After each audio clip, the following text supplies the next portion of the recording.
filter. I was talking with a really, really beautiful close friend of mine yesterday. And she's in the last year of her profession. Right now she's in Guam. And she's preparing to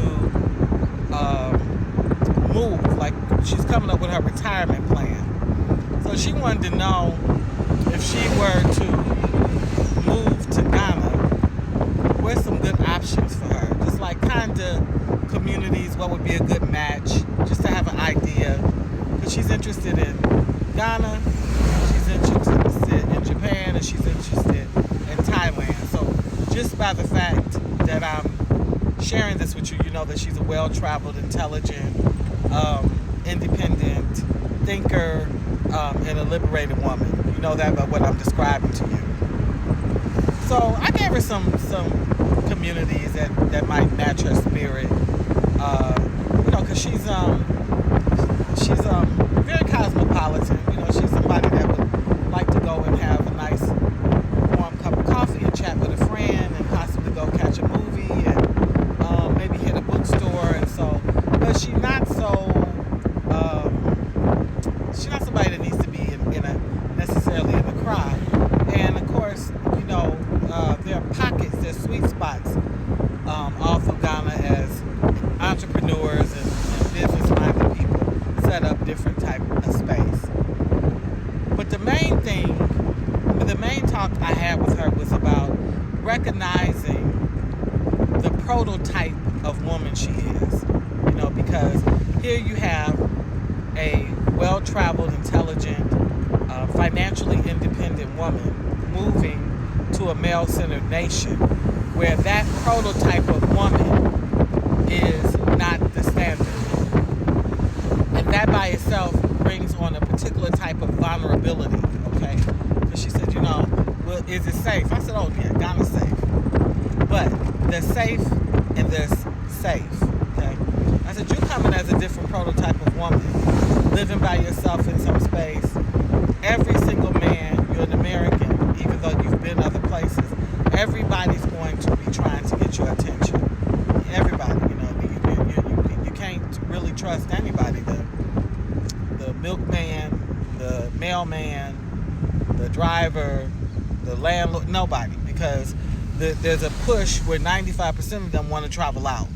And you're looking like you may be an opportunity for that to happen.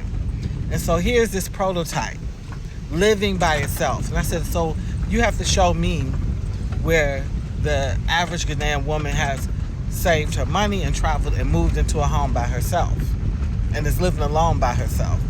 So get your mind straight on what that means. And how are you building the support team, which will be in many ways male grounded, okay? You have to have support, because to be in that prototype by yourself, what we're seeing as we're coming to the continent is that doesn't work, okay? So we had the 6 women in Gambia. We've had incidents here, 2 for sure that I know of, but far more of just bad experiences, people leaving with bad experiences, because it's middle-aged women with some sort of income in a space by themselves, isolated, where you really just don't have the protections in place to keep yourself, one, from having things stolen from you, from being pushed upon, you know, people pushing themselves on you, being manipulated, being mistreated. Now she's ex-military. There ain't none of this finna happen, and she's from the shy. But these are things that you have to think about when you think about moving into a space as a liberated woman, and understanding that prototype really doesn't necessarily match the country that you're planning on taking roots in. So I'm sharing this to share it with others. I've often had to make peace now that I'm living here by myself, raising my daughter. Luckily, I started out the gate with an established male energy.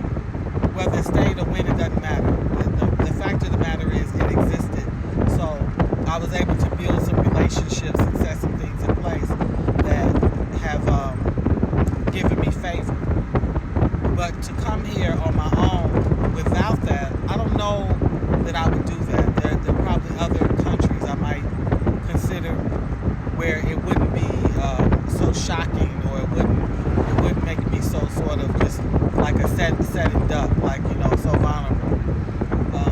These are some of the things that we have to think about as we repatriate to different spaces. Many women are coming as opposed to men. And most times they're doing this type of model, getting a little apartment, getting a house, starting to build, and they're doing it by themselves because that works in the U.S. We can do that. We've been doing that. There's nothing that the American black woman don't do, okay? From being an astronaut to a cook, we do it all. We drive 18-wheelers, we run businesses, we're athletes. There's nothing we don't do. But the limitations do start to fall in when you come to this nation, because there are distinct roles that women play, and it's not that you can't get things done, you'll have a much harder time without building that team. So women that want to repatriate here with their income, want to make this a retirement plan, you have to remember the type of prototype of woman you are. You also have to look at the prototype of woman that exists and see if you can somehow find some balance. And that's what I'm going to say about that for now.